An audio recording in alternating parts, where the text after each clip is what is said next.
Welcome back to Mean Streets, where we investigate the best, worst, and forgotten movies of film noir and more. I am Luke Deckard, And I am Matthew Booth. and we are your cinematic sleuths, and it's time to crack another case. Matt, tee it up. What are we tackling this week? This week we are taking on Highest to Lowest from 2025, starring Denzel Washington and Jeffrey Wright, written by Alan Fox and directed by none other than Spike Lee. The IMDb logline is: when a Titan music mogul is targeted with a ransom plot, he is jammed up in a life or death moral dilemma. Adaptation, or not the adaptation, but the remake of High and Low, which is a adaptation of King's Ransom. I don't think you get any more confusing No. No. than that.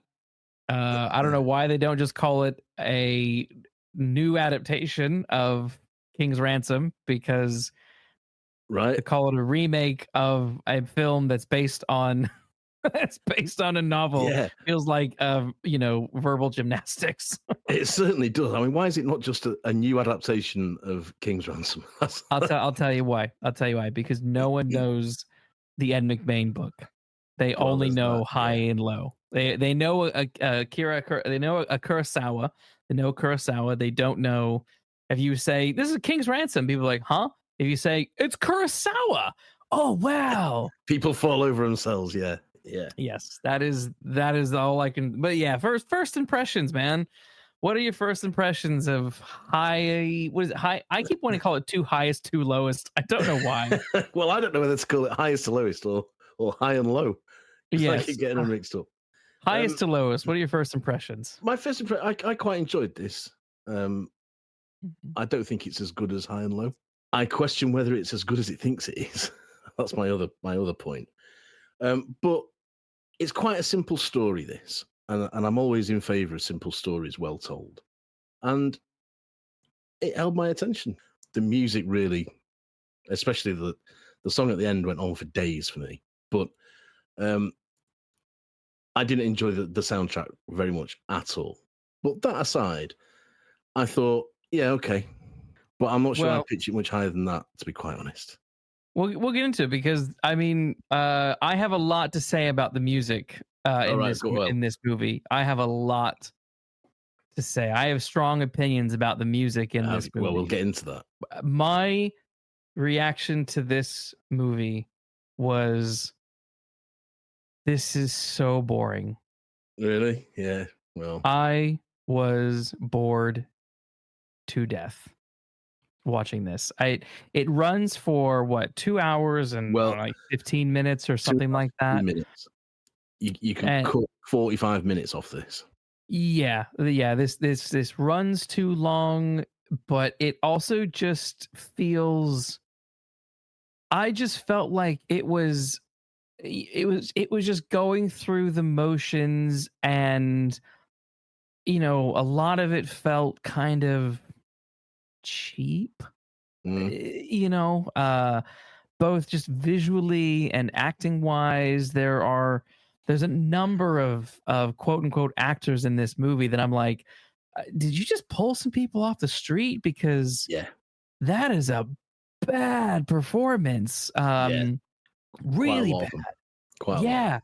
Yeah. On a story level, I was just, it feels very, it's going through the motions of High and Low with just very little conviction.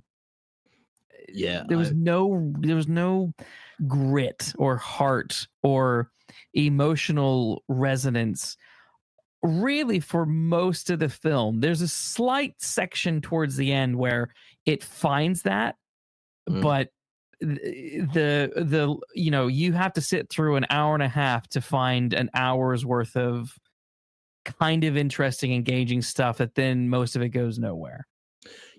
Yeah, I know why you're saying that.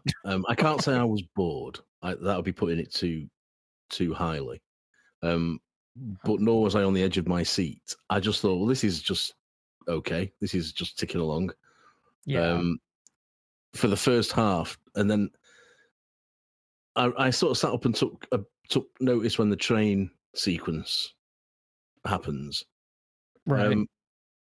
And after that, I really sort of started to think we can move on now. Quick, speed up, speed up. Yeah. And we've said this before about other films where you sort of pause it to see where you're up to. Oh yeah. I thought, Christ, there's 40 minutes left of this. Yes. Whatever it was. And I did feel that towards the end, but I can't say I was bored, but nor was I heavily invested and desperate to know what happened next. Yeah. No. Total halfway house between being thrilled and being asleep. Yeah. There was almost a point when I was watching that I was almost tempted to say, I don't know, almost, but it was too late in the game. It's too late in the day, like I was like, we can't change the game plan at this stage. I don't have time to watch another film. So we'll just stick with it. But, yeah. It's always interesting to see how when people make two different films from the same source material, or indeed one is a remake of the other. It's always good to, like with Maltese Falcon, it's good to compare and contrast them. Yes, we can do a little bit of that here. Whilst with the Maltese Falcon, I'm quite happy to watch both of those again. I don't want to watch this again, but I will watch High and Low again. No. This is probably a one and done for me, if that gives a hint at what this rating might be. But there's still a lot to talk about. So I don't want to, people don't tune out. We got a lot to say. We got a lot to say. But yeah, well, let's go ahead and go behind the camera and talk about the how it got made, a little bit of backstory, stuff like that. Are you a big Spike Lee fan? I'll be honest. I know some of his stuff. I've seen some of his stuff. I would not profess to say I am a connoisseur of Spike Lee's work, but some of it I've seen and some of it I have enjoyed.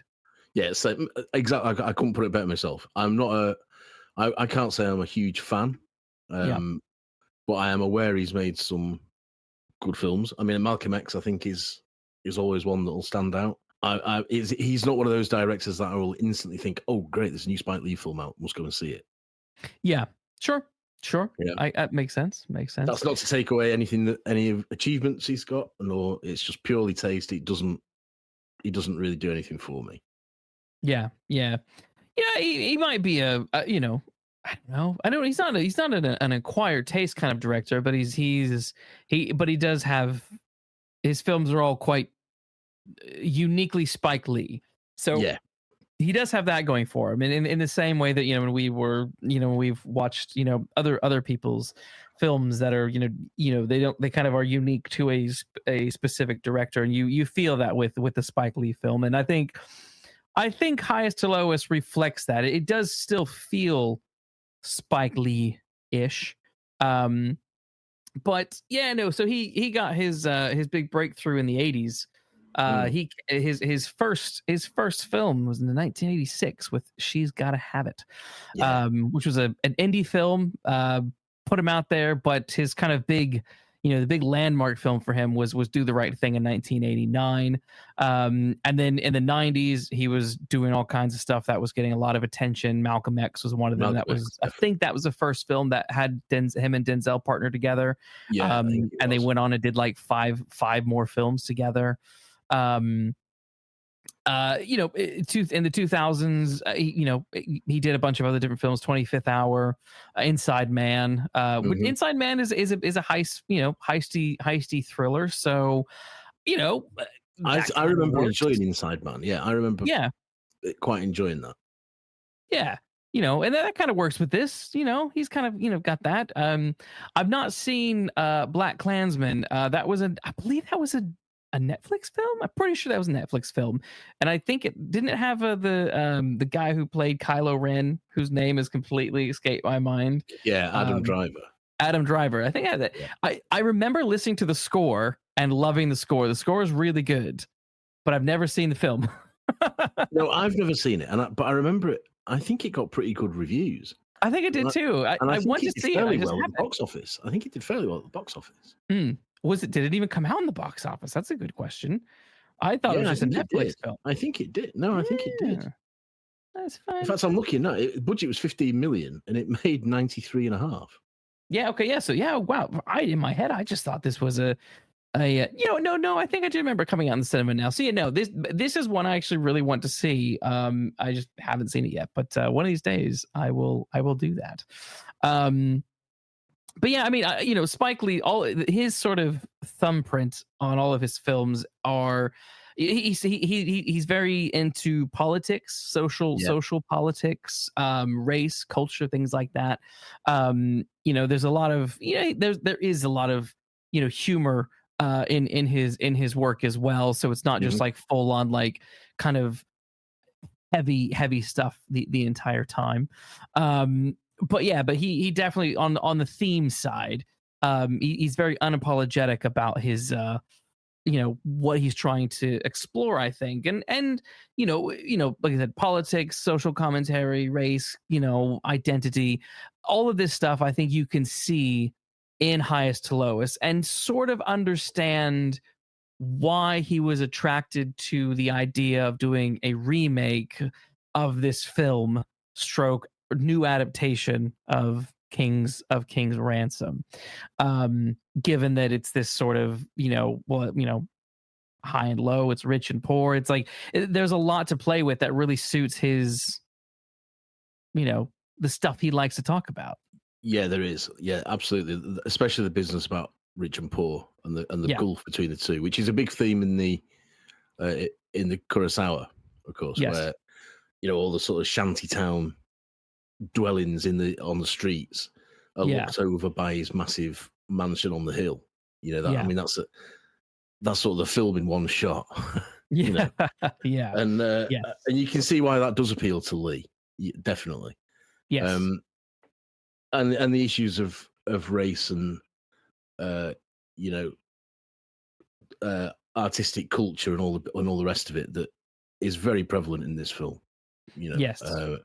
And it's an important thematic point of this film that this is all about black art essentially, and yes. And how important it is or has been, and you can just and the money it makes for certain people that have got the right pedigree, for want of a better word, you know what I mean, the right sort of grasp of how to deal with these things. And the gulf that creates. I mean, this is all Lee territory, no doubt about it. Yeah, definitely. And I would say it's all there. The commentary is there. There are a couple of very good, sharp lines of social commentary peppered throughout this film. But I don't think it goes beyond surface level criticism.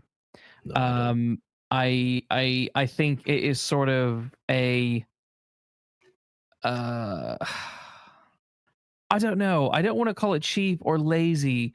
I feel like that's maybe being a little bit too harsh, but there is a sort of lack of depth that I sort of anticipated, given the source material and given what the book was like, given what Kurosawa did with it. There's an emotional depth to this story that I think just wasn't mined well enough. That to me was one of the big disappointments. I just kind of thought a lot about I kept thinking a lot about how I just don't care about any of the characters. No, I didn't care about any of the characters, I have to say. And you need to care. With something like this, you need to care. And I'll tell you what else I wasn't invested in at all. And given what the log line is that I've just read out, I didn't get any real set. You do in the Kurosawa one, you do. I didn't get any sense of there being a dilemma. No, he doesn't. I don't. He sort of says he's not going to pay the ransom. We'll get onto the plot in a minute, but he says he's not going to pay the ransom for a specific reason, and then says, "Oh yeah, okay, I will." Yeah, but for like quite vainglorious reasons, and Yeah. I don't get the sense he's struggling with the choice at all, and that's what when you see when it's billed as a moral dilemma, that's what that should be. You should be struggling to make the decision, and he Yeah. doesn't. Yeah. No. I agree. I agree. Well, this is an adaptation. Let's briefly talk about the adaptation aspect of it. Because the thing I really do find it clunky that this is being heralded as a remake of Kurosawa's High and Low, because it's not. It's a remake. It's a new adaptation of the novel King's Ransom. This would be like calling Robert Mitchum's Big Sleep a remake of Bogart's Big Sleep. Yeah. Like, that's just lunacy. It's just stupid. It's just stupid. Yeah, absolutely. So that already kind of was rubbing me the wrong way. So I'm like, this isn't anyway, whatever. I won't bang on about that anymore. But my opinion has been noted. We should take it for granted, dear listeners, that this is not a remake of the Kurosawa film. It just isn't. No, no. This is an adaptation of the Ed McBain book more than anything. Exactly. So Ed McBain, aka Evan Hunter, wrote King's Ransom and published in 1959. I mean, the story is exactly more or less the same kind of concept, and that is the synopsis for the novel is that it's wealthy Douglas King receives the same ransom demand, that his son has been kidnapped, and then you find out that it's the chauffeur's son who was actually kidnapped, and he's the same dilemma, and that is, are you going to pay? And he's like, no, because if I do, it'll ruin what I'm trying to do. Because in a similar way that King in Highest to Lowest is trying to buy back shares, Douglas King in the novel is trying to do some swindling with his company to get more control over the company that he's at. Yeah. And so and in this in the novel he's working for a shoe company, which is essentially what Kurosawa does. It's more or less the same story. It's just set in Japan. Like there's very little different. But I do want to note that Kurosawa's adaptation is not the first. There was a 1960s television series called The 87th Precinct. Yes, that was based on the characters in the novel that the King's Ransom is based off. There's a whole series of novels there, and they did one of the episodes is called King's Ransom, and it is a very condensed version of the novel, which and this came out in 1962, February of 1962 to be exact, and then Kurosawa's film came out in 1963.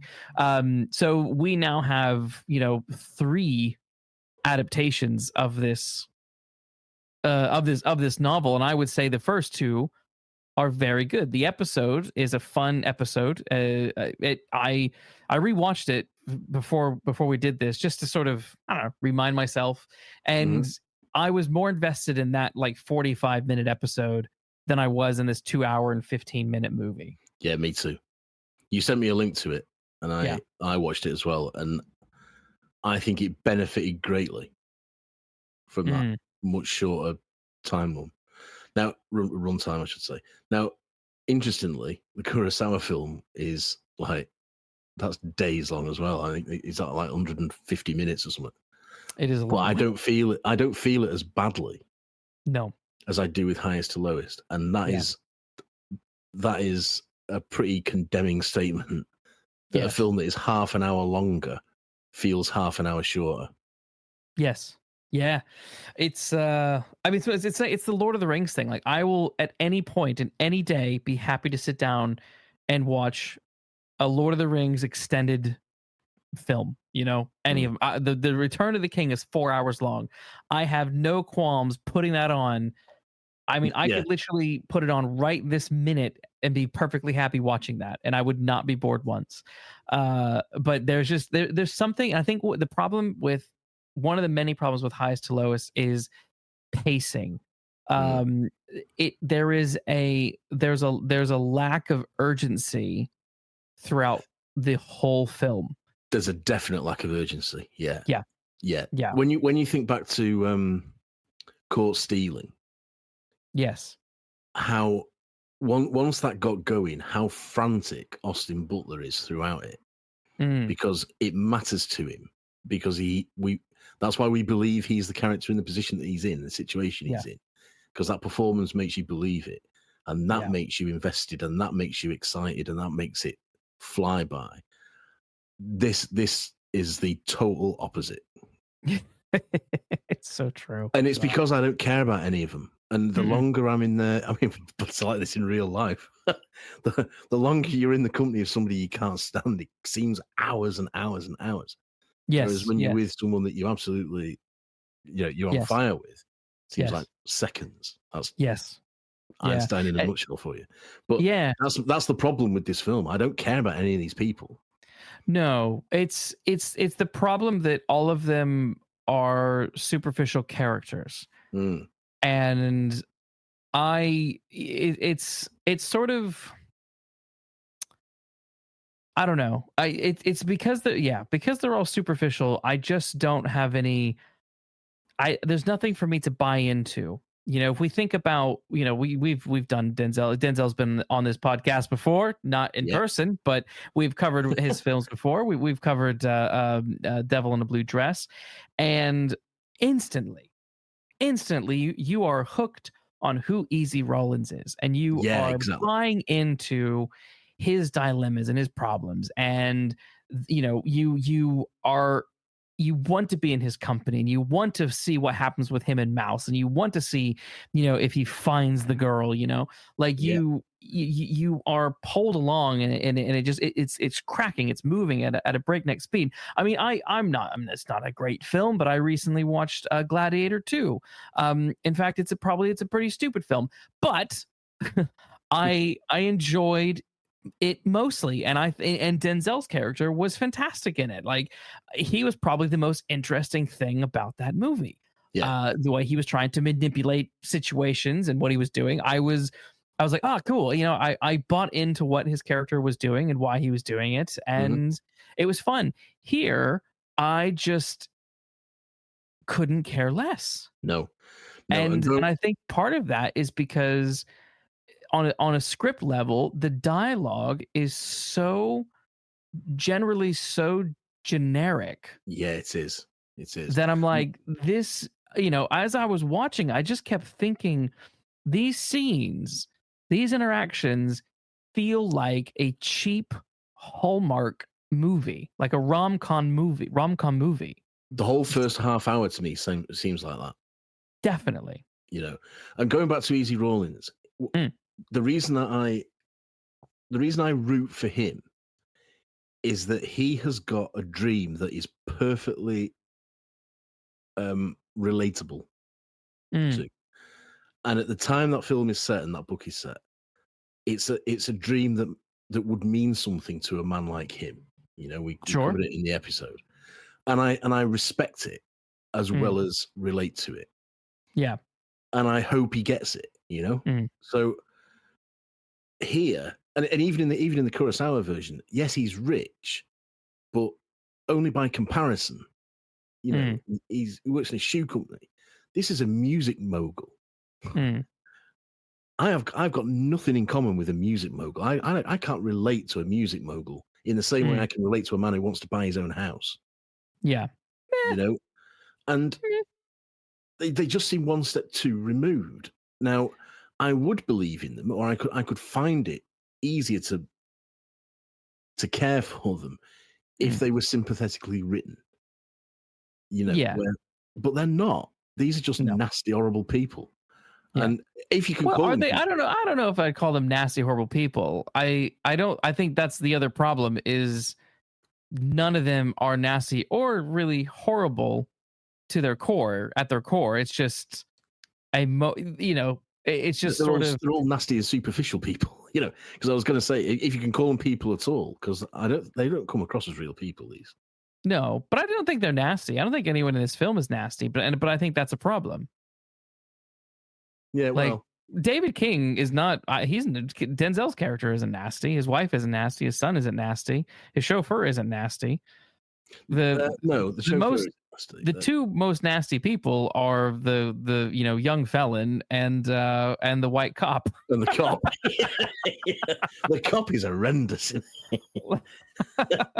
and he's not even a character. No. But I think what I would say is in the age of like, the age of Succession, the HBO show Succession, which is a fantastic show about genuinely disgusting, horrible, narcissistic pieces of shit.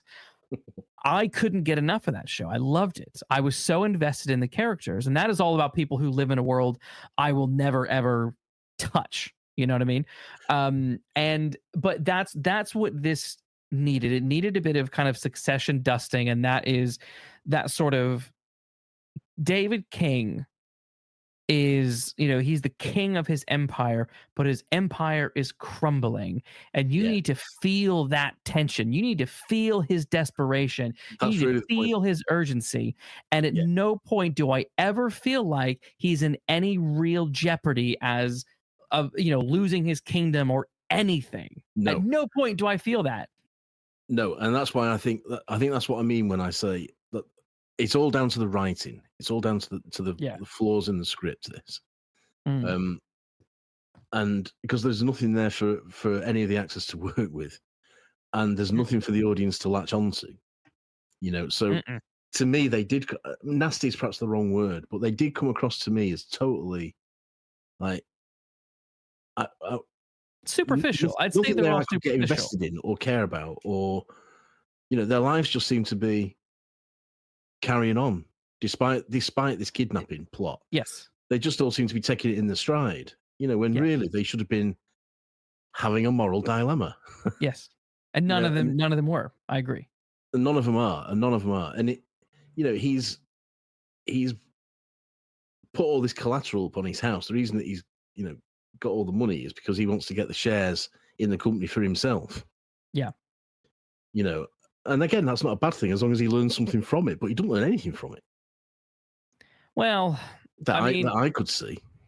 I guess I think his overall arc, which is very thin, is that he goes from wanting to hold on to his pearls, wanting to hold on to his kingdom, to then realizing actually I'll be happier doing something small.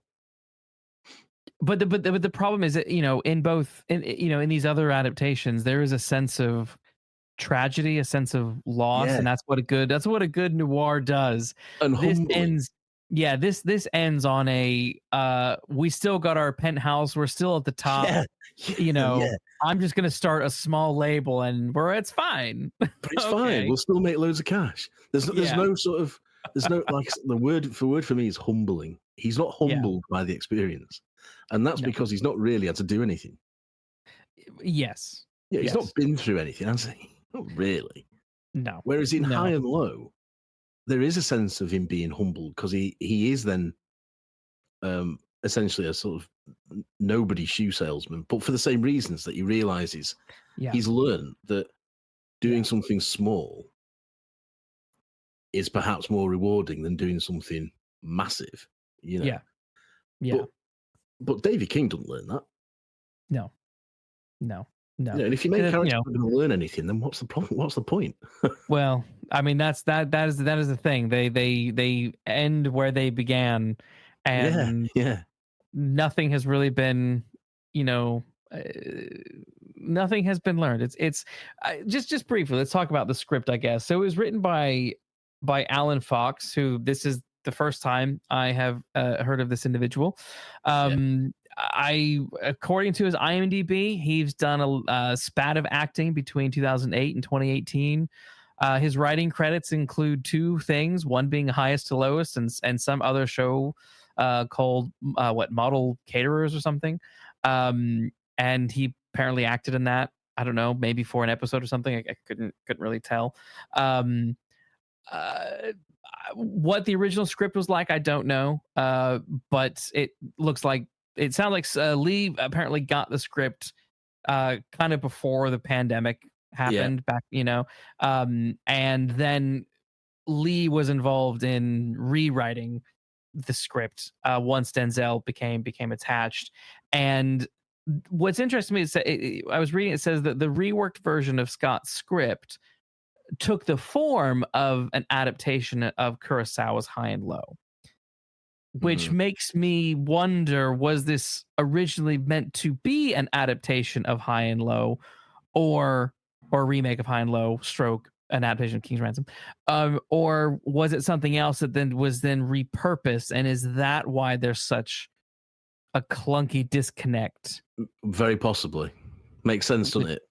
Yeah, because I tell you, I just everything. I mean, the first hour and a half is really a clumsy and soulless remake of King's Ransom, and none of the emotional beats land for me.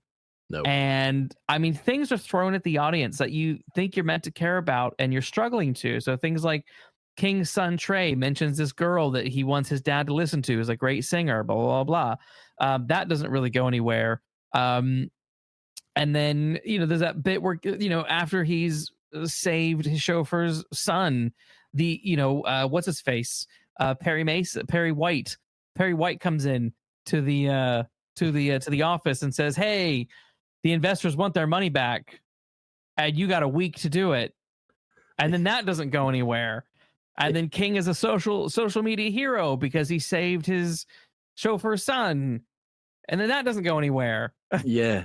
That's like, right. What the fuck is happening? Yeah, what's going on? What is going on? And why is I get no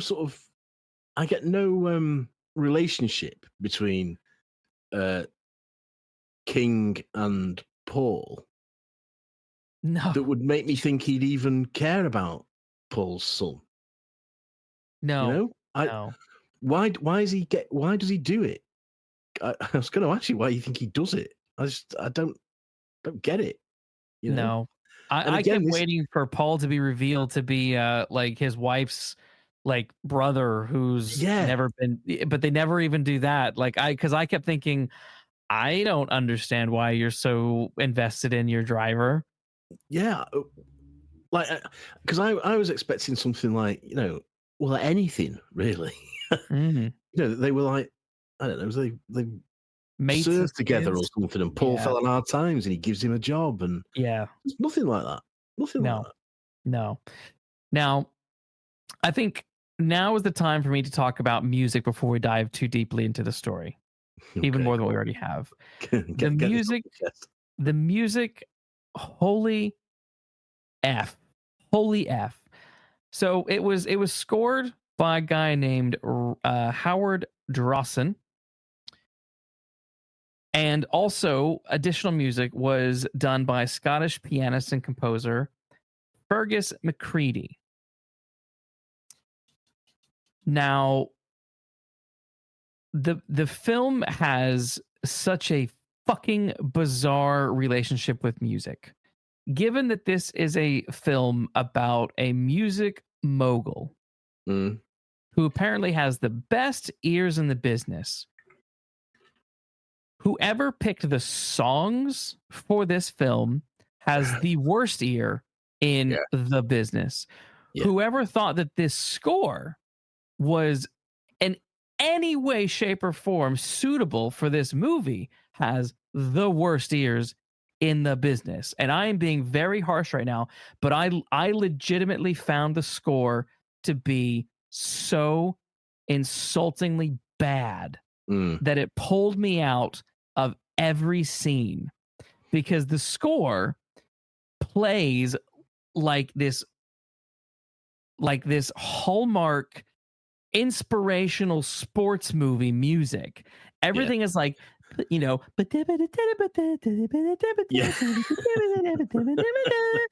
it's just like, there's no identity, there's no life to it, there's nothing that says this is a movie, this is a music movie.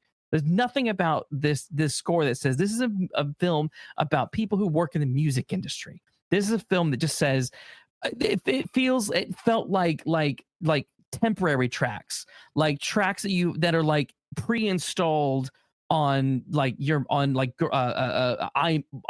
or something like that. Yeah. That's what it feels like just generic, very basic generic stuff. Or those that are pre-programmed into a keyboard when you Yes. In addition to that, as I was watching this, there's these tracks. Then I started thinking, why the fuck is there an Irish jig playing right now? Yeah, absolutely. And this is before I found out who was part of the music. I literally was saying, like, why? What is this? What is this Irish jig shit? Like, he is, because it happens. They play it during big dramatic moments, like during the chase scene. When David King he's taking the ransom money, he's on the subway. It's meant to be tense and you know, and a gritty and, you know, thrilling, but at the same time there's this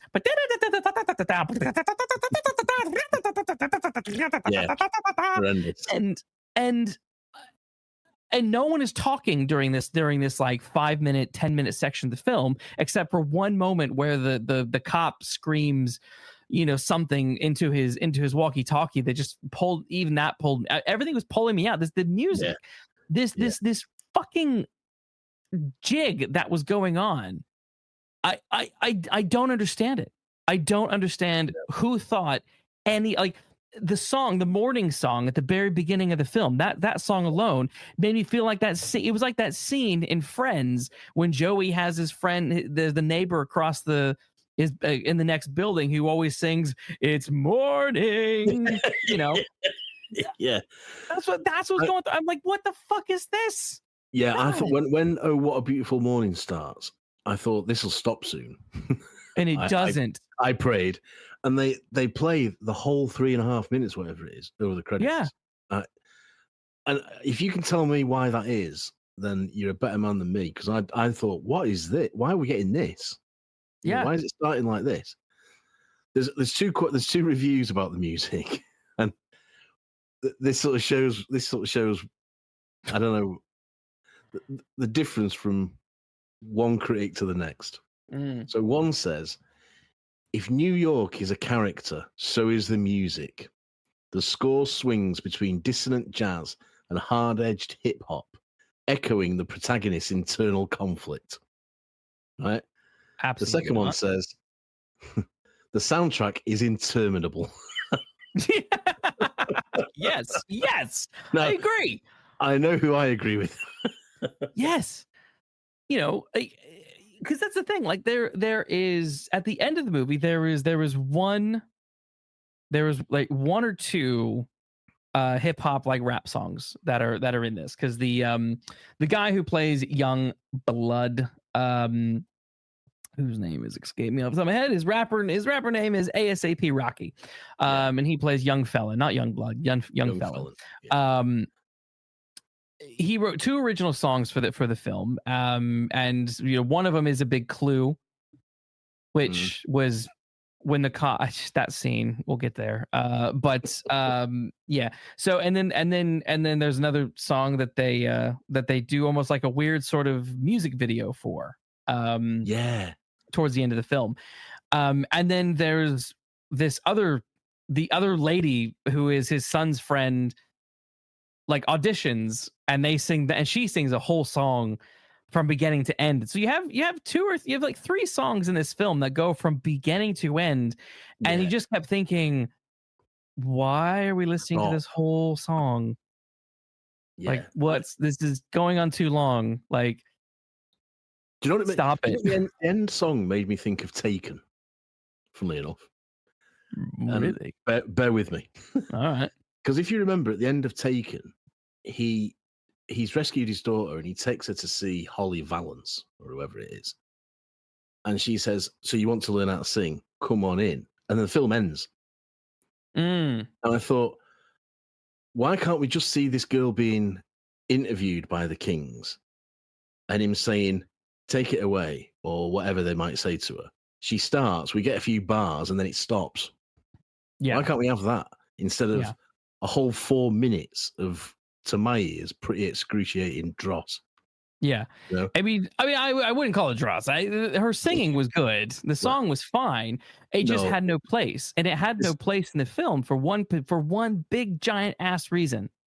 Who the fuck is she? Well, there's that. Yeah, there's She's that. not a character. We've never seen her. Like there was another song. There's the other song where there's the girl in the lobby who sings her like praising King David's song to him, Oh, right? God. Yeah, yeah, Which yeah. that was dumb. That was stupid. Now you take this film and you rearrange some stuff, and you have the girl who King's son. You know, if she is actively pursuing David King, you know, to say, I want you to listen to my music. I'm going to get an audience with you. It's somehow I'm going to chase you. If that was one of the like the C storyline in this Yeah. craziness, then we see her, we invest in her, we understand her, you know, fine. Then she gets her big break at the end because he sees the determined artist because he's all about King is meant to be all about the music, all about the real artist, all about the music. Now, if you had this through line of this legitimate artist chasing her dream, then that pays off. But because we don't know fucking shit about her, I agree. when we get to that scene, I'm like, I know who you are because they mentioned you, but you have not been a presence literally at all. And I don't care about listening to you sing and get your big break. Yeah. I don't care because you're nothing. It failed on two levels for me. That one and the fact that it's just not to my taste, and I can't listen to things like this. You know. Sure. So, but you're right. You know, we don't need to hear the full song. That's absolutely certain. But we certainly don't need to hear a full song from someone we know nothing about. No. You know, and again, I don't care about her, but then I've not cared about anybody else either. So she's just one more person to, you know, to not care about and to get on your nerves. Really. And by the time she started singing, I was just desperate. I just wanted it to finish, I have to say. And yes, you know, and that's bad. That really is bad. I've not felt like that for quite a long time, actually. Yeah. No, I was checking the time when they, you know, we can jump all over the place, but when it's the end and they've arrested young felon, and I'm like, how is there 20 minutes left? Yeah, exactly. How is that possible? The story's over. You know, and it's because of two reasons. They play two songs. Yeah, they play two full songs, and that's at least that's going to suck up close to, you know, eight minutes of that 20 minutes. You know, which will also have some credits involved as well. So it's like that's part of it. Like, ugh. And it's two auditions. We get two consecutive auditions. Yeah. You know, as I remember, high and low, just they confront each other. The kidnapper and the main character. I can't remember the main character's name now. Is he called Kong? Anyway, something like that. Yeah, they confront each other, and he says, "You know, I just am what I am now." And the kidnapper goes a bit insane, and then they drag him away, and he's left alone. And it ends. Yeah, that's the ending. That's where this film should have ended as well. Yeah, you know, because there's a similar confrontation, except this one is a music audition. Yeah. You know? Which the thing is, there was a part of me that was kind of intrigued by that, because it's like, okay, you know, this guy, young felon, was, you know, went to these great lengths to become famous. You know, wanting to become famous. So then, you know, it wasn't happening. So he orchestrated this abduction and this ransom and all this kind of stuff. And then it blows up in his face. Then he gets arrested and he goes to jail and going to get 25 years. And now all of a sudden he is a big fucking deal. And he's so crazy and thinking that, oh, you know, I'm such a big deal. This guy's going to want to make money off me, because that's, you know, and this is this is one of the interesting themes in the film that never gets deeply explored. And that is, not all money is good money. Yeah. Right.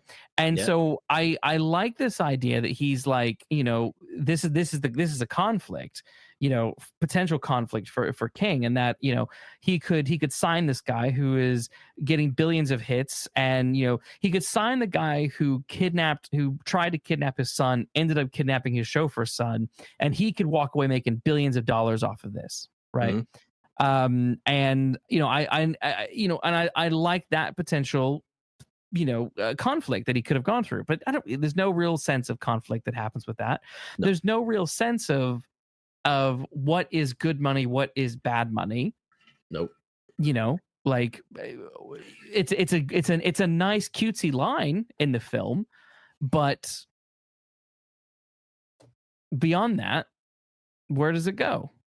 Well, it doesn't go anywhere, and that's the film in a nutshell, isn't it? A nice cutesy line that does nothing. Yeah, that's the film. That's the film all over. And I agree, it would have been a dilemma. That would be more of a dilemma than the one that is actually presented to us at the start. Does he make money? Does he cynically make money off this lad who's caused so much pain and trouble, or does he do what you might say is the right thing and say, no, something's more important than making all this money? That is a dilemma I can get behind. Yeah. That is a dilemma. And what would he do? What would he do? And you're meant to think he'd do the right thing, and indeed he does. But not because he's learned anything that I can see. Not because he's gone through any moral change. Just that the film wants him to. And the film thinks the audience wants him to. And I do want him to. I want him to make that choice, but I want to know why. And the film doesn't tell me why. The film just makes me think it. And just wants me to accept it. Yeah. I think I also want to mention the very awful and like blaringly obvious setups that this film has. One being the abduction stuff. Yeah. And the green band. Yeah.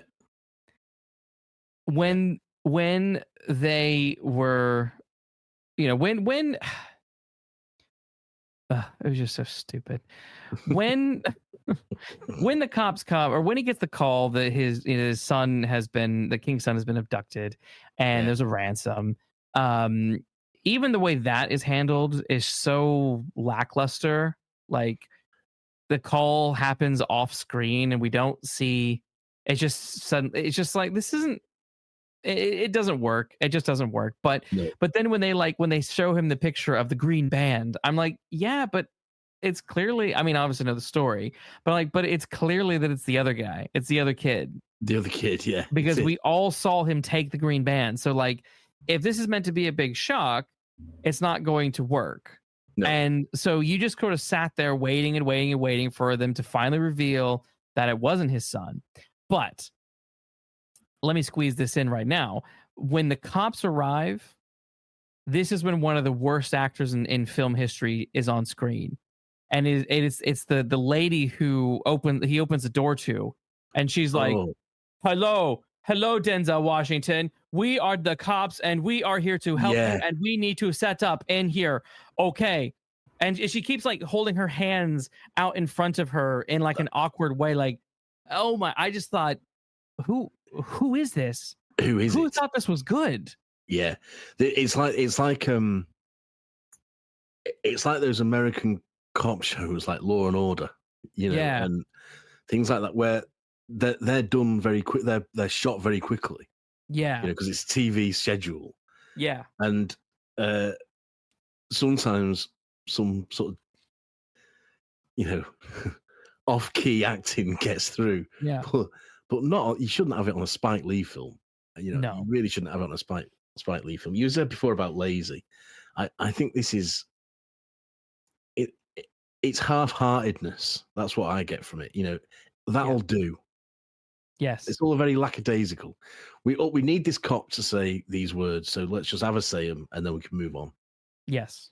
Well, I don't believe this cop. I don't believe she's got what it takes to be a cop. No. Let alone to be going to this movie mogul's house. No. To negotiate a ransom drop. No. The other blatant, obvious, setup and payoff was well, whoever the kidnapper is someone he's pissed off. All right. let's stop pussyfooting about. Let's just get there. Get there. Just get there. These mysteries aren't mysteries. I know what's coming, and this isn't just because I know the other. It's like it's even if you know what's coming, you can sort of still. It's like watching watching both versions of The Big Sleep, watching both versions of Maltese Falcon, watching both versions of Farewell My Lovely. Like you're watching the same shit. You know where it's going, but you're still interested. Because it's being told well. This is just not. Because then the other thing is the song lyrics. Like when they get Paul's son back, and he's like, oh, there was this rap song, and it was I remember these lyrics, da, da, da, da, da, da. And then the cops are all like, yeah, move on, and I'm like, we all know what this is. We all know. The fact that King had to walk away and go walk across the bridge and listen to some music and then hear the song, it's like, come on. Yeah. We all know. Yeah. Don't stop pretending like it's a big reveal. Just stop it. Like in many ways, it's like the film is like aimed towards a really stupid audience. Yeah, I know what you mean. Or an audience that's never seen a crime thriller in their life. Or a film. Or a story. Yeah, it's like when it's like when you watch a Murder, She Wrote and they do the reveal of who the killer is, and you're like, well, I've known that since they were first introduced. Yes. Tell me something I don't know, and it's bad, and it is a real sort of off note, a bum note. Because and then isn't there a line about this could just be any old AI shit or something? There's one of the cops says. And oh well, no, they say that they're like, yeah, when King makes the connection and comes back, and they're all like, oh, Mr. King, you're wasting our time, and I'm like, why are you acting like this? This doesn't make any sense at all. Do you know what? I prefer the cops in Dexter. True. Dexter Resurrection. Yeah. Dexter, But no, yeah. So when they're like that, and then the white cop's like, well, we'll take your little clue and we'll run it through AI, and maybe, but that will take some time. And you're just like, the kid remembered the lyrics. He then comes in with the song from the lyrics, and then they're acting like this giant clue that he's provided them is like nothing. Yeah. Like, are you kidding me? And it's again this thing about the AI. It's like as if that's an idea they had. Let's talk about AI because it's relevant and current. But it's just sort of dropped in. Yes, and you can take that line out, and I don't miss it at all. No, just to show that King is better than any AI. Well, you've already set that up. I don't need this. It's just adding to runtime that's already too long. Yes, but and cops don't act like this, do they? Cops don't act like this. No. This isn't like when Marlowe's shoving his nose in to an investigation, and the cops are saying, leave us to do our job. That's different. That is an irritant to the cops. Yes. Yeah, this isn't the situation here. No, this guy's involved in the investigation. Yeah, he's actually involved in it. So why are they treating him like he's some sort of interfering amateur sleuth? Make any sense? No, it really, really doesn't. Like it was very frustrating. But I also found the train scene very frustrating because again, that was something where it's like, yeah, obviously they've done the switcheroo with the bag, but like that was something that just went on and on. So he's on the train, but then the young felon calls and says, go in between the cars and drop it when I say. Now, that whole concept just felt ridiculous to me. Yeah. Like someone pulls the emergency brake and then he drops the bag and he just happens to drop the bag at the right place to fall into the right guy's hands. Like that's what Chandler calls God sitting in your lap. And it's ridiculous. Absolutely. It's you gotta earn those kind of moments and you gotta use them sparingly. And that to me was just too big of a situation. It's like, what? Yeah. You've either got to use them sparingly and earn them, or you've got to think of a better way of doing it. Yeah. Your objective is switch the bags. How do you go about doing that? Yeah. You know, Yeah. how do you go about doing that? Yeah. There are loads of ways if you sat back and thought about it, how a writer can get around that issue. Yeah. Well, he needs Without to get the relying on bag. He pure needs to get the chance. bag. He needs to get the bag to the people. And it's the idea that he stood there between the cars. Someone pulls the brake, and the bag falls accidentally from King's hand and lands in the right guy's hand. Yeah. It's just like, wait, are you that? What? So it went to plan? Okay. Yeah. Lame. But then the chase is also then ridiculous because how many effing guys on mopeds are there meant to be? Yeah, quite. How many Are we are watching the same two, or are there 50? Yeah, and if there are 50, how's he got hold of them? Yeah. You know, who's he recruited? Yeah. And what did he pay them off with any of that money? Obviously not, because King gets it back. Not. Yeah, and what's the plan when he's sitting there?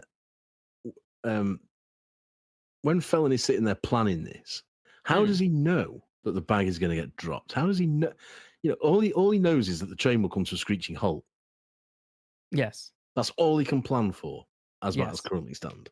Yes. So how does he think it's going to play out? What happens if Denzel grabs it to his chest and doesn't let go of it? You know, what happens if he falls the other way? What happens if he just doesn't fall at all? Yeah. There's too many. It happens because the script needs it to happen rather than because it would happen. You know, and that is lazy screenwriting. Yeah. Yeah. Because also with the laziness, there is a scene later on where King is being praised as, you know, some hero. Yeah. And they're like, oh, look, he really blew up because someone got this, and someone has this perfect bridge height footage of him dropping the bag. I'm like, he was on a bridge like 30 feet in the air. Yeah. Who was it who got that direct on footage? Yeah. And this is where part of my problem comes in with another one of my many problems. Is like, well, this is all stuff that's happening off screen. We don't see any of this impacting his life in any way. No, we don't. And it's almost as if, you know, I was watching it thinking, have I missed a bit? You know, did I get up and go and make a cup of tea or something and forget to pause it? I don't remember doing that. You know what I mean? Because there are scenes missing in inverted commas. Because we should see all that. You know, we should be seeing all of that and having less singing. I mean, that's really my bottom line. You know, and again, it's frustrating. Now, I remember the train sequence in High and Low being quite tense. Mm-hmm. And when it got to the train sequence, I said earlier, I sort of sat up and took notice when the train sequence happened. That's because I was thinking, we're going to have the tense train sequence now. Yeah. And we don't get it. We get this instead. You know, just it's a, I don't know. Is it a wasted opportunity, this film? I'm not even sure if it's one of those. I think it's just badly put together. You know. Well, it's I mean, what is a waste opportunity? Because you got the opportunity to remake this Ed McBain novel that is a fantastic novel. It deals with the very interesting and compelling themes that has been adapted in 2 other versions that are very, very good. And you got a chance to do it in a contemporary setting. It's great. You know, I even like the idea of this, like, it's a music mogul who is, you know, past his prime and trying to hold on to I like that idea. But because they do nothing with it, because we don't invest in the music world or the music business or anything like that, or dive deeper into the, you know, the problems of, you know, because there was these comments in the film about like, you know, well, you know, it's not about artistic talent, it's just about, you know, getting attention online, and, you know, that's what makes stars nowadays, and you know, that was all very interesting. You know, but this is what I mean. Like, the film is peppered with interesting commentary, but the film never does anything interesting with those comments. It never goes anywhere other than just here's a bit of, you know, let me just spout off some stuff that I think sounds good, and will register with people. But we're not going to explore that in the story. But yeah, I know you agree with our point, audience. Yeah, there's a lot of that. Okay, there's cool. a lot of that. That's what I mean about the script just wanting me to accept things. Yeah.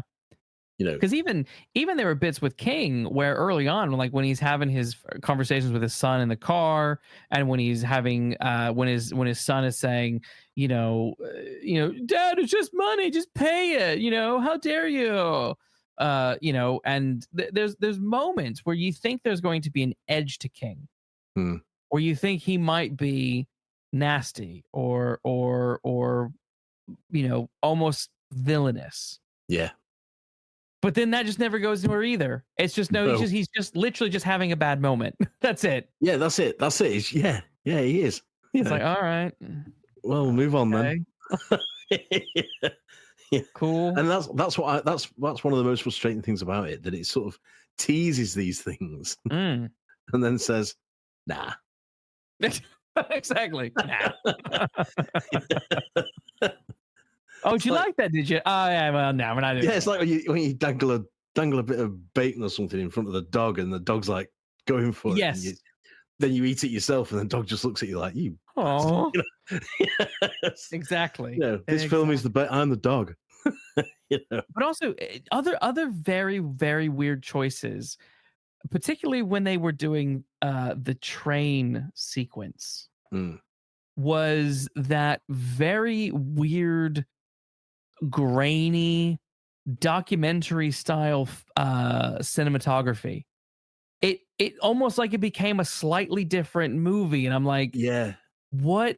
It was very jarring, because the film generally is like crystal clear 4K, super clear, everything is like fine, and then when they do this, and it's like it's not even consistent in that when he's out and about, or in the lowlands, with the low people, that's the like cinema language, that's the visual language. It's not even that. It's just every once in a while, spliced in between very clean scenes, there's just this weird grainy stuff, and a lot of fucking footage of that Puerto Rican band.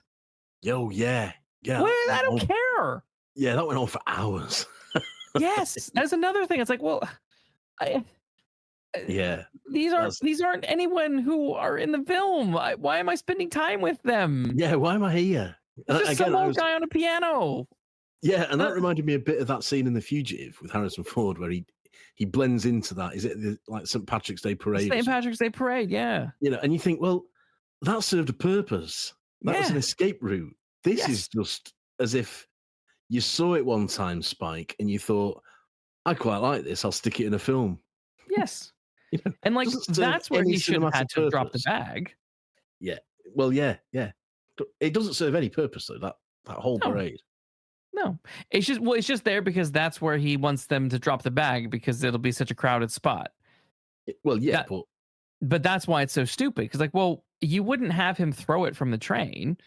You would have him, like, walking into the crowd and get lost in the crowd and leave it somewhere in the crowd so that someone can snatch it in the crowd and not be seen. That's what you would. That's what you would do. Yeah.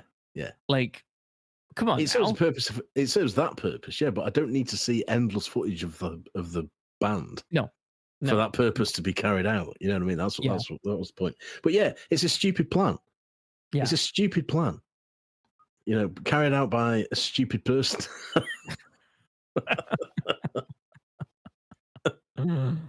So frustrating.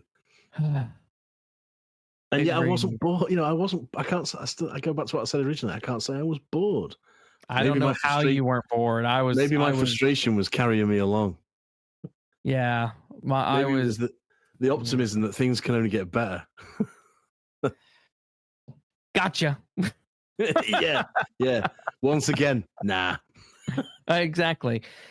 So after the bag drop and they save the son, all this kind of stuff. Like I said earlier, then Wendell Pierce. I called him Perry White earlier because he was in the new Superman movies. Perry White. Then Wendell Pierce from The Wire. He turns up playing a guy named Gabe. And he's like, hey, the investors want their money back, and they're super angry that you use the money for ransom. And they've seen that video, but you got a week to get the money back. And then that goes on top of the fact that his other two partners, as a result of all of the media spin of what's happened, they've now canceled the sale of the company, because he was King's thinking, oh cool, well I'll sell the company, I'll get the money that way, fine. And they're like, oh well, we have, so again it's like, well, these two incidences happening one right after another are very interesting and very good tension building. And I admit these are the only two moments in the film that I thought, finally there's something happening. Yeah. And I felt a little bit of tension in Denzel's performance in that moment, because he's doing that thing where he's like, made his fingers into guns, and he's kind of shooting at them, and then puts his finger in his mouth and pulls the metaphorical trigger, and then he's like, oh man, that was a genuine moment that I thought, yeah, okay, cool, right.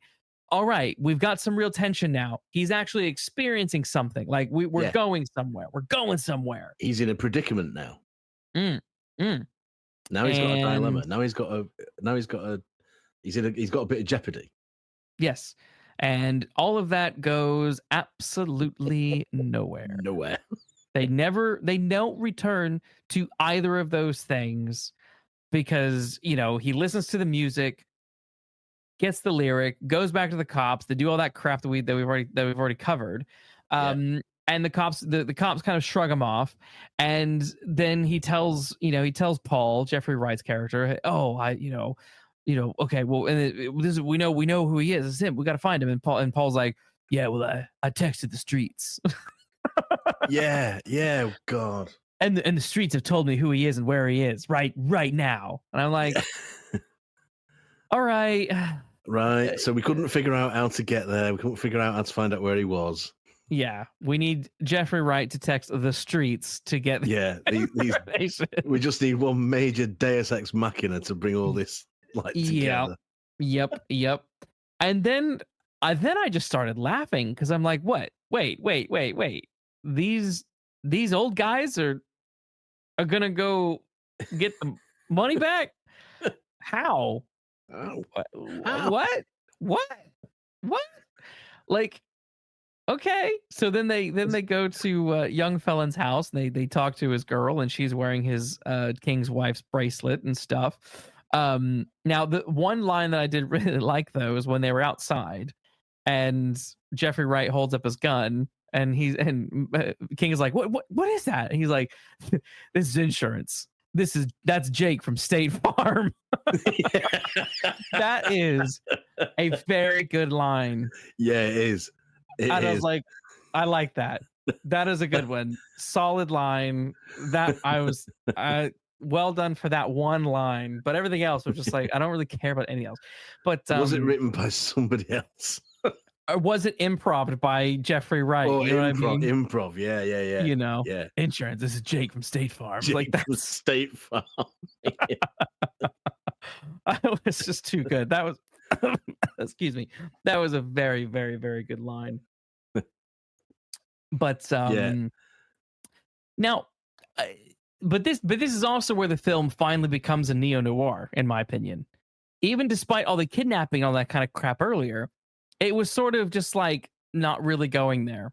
But here we're finally, it's dark. It's nighttime. We're prowling the city, looking for revenge, wanting to get our money back. I'm like, okay, we're finally getting to that neo-noirness that this whole film should have had. Doesn't have. But now we're finally getting there. And I think I did enjoy the scene between King and young felon through in the recording booth. I did enjoy their back and forth. That sort of rap battle thing that they have. Yeah, well, they kind of do a little bit of rap. Like King is I did enjoy that. I thought, okay, he's finally confronting the kid, and they're going back and forth, and there is this, there's a clash of high versus low, which we've had sporadically earlier in the film, they were kind of using the character of Paul to be the low to King's high, and wasn't really working. No, it was all sort of lip servicey, but never really went anywhere. Lip service. That is the word, lip service. Yeah. And but I felt it landed better here with this verbal confrontation between these two. And trying to get to the heart of why this guy did what he did and why he's so angry with King. And I bought into that. I bought into that particular moment. And and it's the nearest we get to that sort of noir, like sparking dialogue. Like verbal tennis. Yeah, that you get with like Bogart and Bacall in The Big Sleep. And all that sort of stuff. Yeah, that verbal sparring. This is the closest this film gets to it. And what I will give the film is that it does that in a forum that both these characters understand. Yeah. Yes. So instead of it being like Chandler-esque synonyms and one-liners, it is a rap battle, and they'll both get that, and that would be natural to both of them. That's how it would come out. That's how it would play out. I bought into this, despite my dislike of the actual genre of music. I bought into this because it made sense. It made sense for these characters. Yes. And it added and provided me, as a noir fan, with that noir sparking off each other and playing off each other. Yeah. And the film badly needed it. The film needed more of this throughout the whole thing. Yeah, throughout the whole thing. I mean, between Paul and King, I think there should have been some of that what's the word? That sort of spark again and relationship that Easy Rawlins and Mouse have. Yes, exactly. Yeah. That makes that relationship deeper than it is, because at the minute there's nothing between them. There's nothing between them. Whereas if they were bonded, and that they had that sort of spat relationship, that would have been quite enjoyable to see, because these are two great actors that could do it. Oh, exactly. Like, seriously, absolutely. I can't disagree with any of that. That's we needed so much more of this sort of stuff throughout this the sort whole of stuff. film. Yeah, this sort of stuff. This is where the commentary really came to life. This is where, like young Felon is calling the girl he's seeing who's had his baby, he's calling her a bitch, and King's like, why is she a bitch? Why she gotta be a bitch? And I like that, the sort of this anger being confronted, with someone who's not angry, and there was something very powerful about that particular scene, and I think, despite the music video interlude, I then think that was also the scene between the second scene between King and Youngblood, or why do I call him Youngblood? I don't know. Young Felon was also very good. Yeah, like the whole, like, come on, you want to represent me, man? Like, of course you do. Like, I'm going to make you a lot of money. It's not about the music. It's about the money. It's about the money. It's about the money. And he's like, no, it's not about the money. It's about the art. It's about the artist.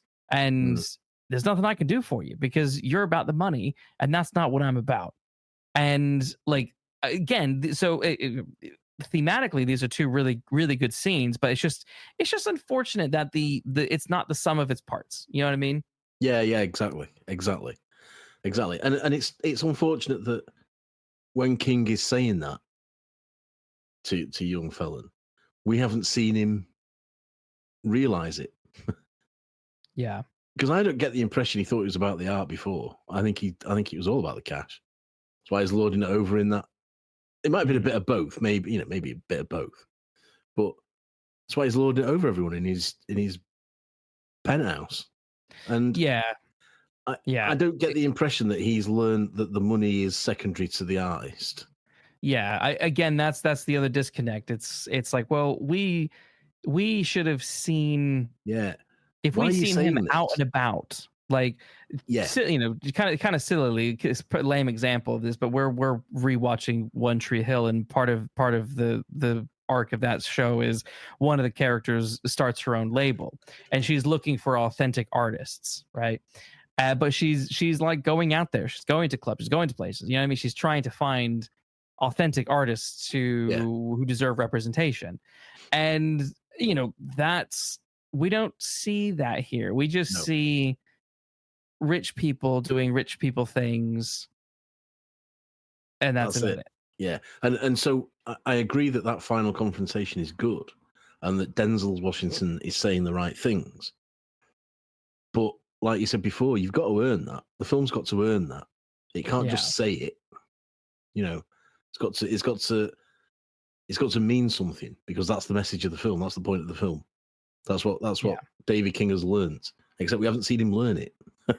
No, you know, no. But that point aside, if you can sort of park that final confrontation following on from that rap battle sequence, they are the two bits that you can sort of hold on to say, this wasn't a total waste of time. Then, for the most part, I mean, it's close. It is close. I'm not sure I could say it's worth the time for those two scenes. I'm saying after Google those scenes. Yeah. After the event. Thank God for those two scenes. Yes. And the only other thing I do want to note is that the chase scene after that rap battle was so stupid, because you could totally see that was a stunt double for Denzel, who was. Yes, you can. It's like, look, Denzel, you're like, you're not Tom Cruise. You don't need to be Tom Cruise. I don't need to see you on a dead run, jumping and doing gymnastics. You know, like literal gymnastics. The way he just jumps with grace through the train the train barriers, the ticket barriers. Yeah. I'm like, oh, come on. we don't need one of these. No. How old is he now, do you reckon? Is he 70? Is he 70? I don't know, but I'll find out. Oh, I've been really unkind. 60? No, he is 70. Is he? Oh. He is exactly 70 years old. My man. Well, you know, all the more reason for him not to be doing sort of Marvel shit. Yeah. That was it. That definitely pulled me out just a little bit. But you know, yeah. But then, like, after that's that point when after young felon gets arrested, there's still another 20 minutes. Yeah. And I'm like, oh no. But then you do get you get that final confrontation with him, but you also have to sit through the music video. And then when that ends, you're like, wait, there's still 10 minutes left. And that's because there's all this stupid stuff with the meeting the girl, and her being like, yes, I can handle it. Yes. Give me my dreams. Yeah. And then everyone just has this like happily ever after nonsense. But it just, having changed not one iota. Yes. From the opening of the film. Yeah, because like you'd think they'd maybe do something to better off Paul and his son. Nope. Paul and his son are like, hey, we're riding off into the sunset. Yeah, we're gonna go disappear. They just do one, don't they? After everything that's happened, just totally vanish. Like, okay, all right, fair enough. Sure, I guess. Whatever. I suppose that's believable. Not. Yeah. It just and that ending when his son Trey is like, I found her. So what's my cut gonna be? And then the wife's like, oh, well, when you make me the so and so of the company. And this whole like, it was just so like, it was so cheesy. Yeah, just lame. And that struck me as unpleasant. You know, it's just so self-centered and sort of look how good we are, look how great we are. You know, I agree. What are you talking about? Well, any final thoughts?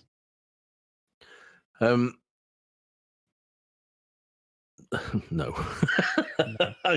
only that I think later this week I'll watch High and Low. Yes. Well, should we rate it then? Yeah, go on then. All right. Well, as you know, we rate all of our films out of 5 Falcons, 1 being the worst, 5 being the best. I will go first. I'm going to be maybe a little bit generous on this, I guess. But looking at certain ratings, like IMDb has us listed at like 5.6 out of 10. On Letterboxd, it's at 2.9 out of 5. I'm going to be generous. I'm going to give it a 3. I'm going to be generous. I'm going to give it a 3. Falcons. That is generous. It's tough because there were things that I really hated, but then like Wright's performance is good, Denzel's performance is good, very few other people's performance is good, but Young Felon's performance is good, or ASAP, whatever his name is. It was good, and a couple of those scenes, and I think there were some cool visuals, but music sucked, story was clunky. Maybe 3 is a bit, it's tough. I honestly, I really probably just want to give it a 2. You know what? Fuck it. I'm giving it a 2. I'm giving it. Well, I was gonna give it a 2. Yeah. I was struggling with 2.5 because I thought I'll give half for that dialogue in the rap battle. Yeah. But the two are for Denzel and Washington and Jeffrey Wright, really. Yeah. Of all the adaptations, including the 1962 40-minute cheap TV version, this is the least worthy of all the adaptations of King's Ransom. I think. Yeah, Kurosawa is top. That cheapo TV is second, and this is quite a way behind as third. I'm afraid it is. I'm going to give it 2.5. I was quite sort of set on that from. Yeah, that's fair enough. We'll go with that. 2 for me, and 2.5 for you. But well, then I think we have thoroughly investigated highest to lowest. I am genuinely bummed that this was a dud for both of us. I really did want to like it, but case is done. We will be back next week with another episode. So make sure to, if you haven't yet, like, subscribe, leave us a review, all that kind of good stuff. But we will, like I said, we'll be back next week. So remember to take care walking down those mean streets.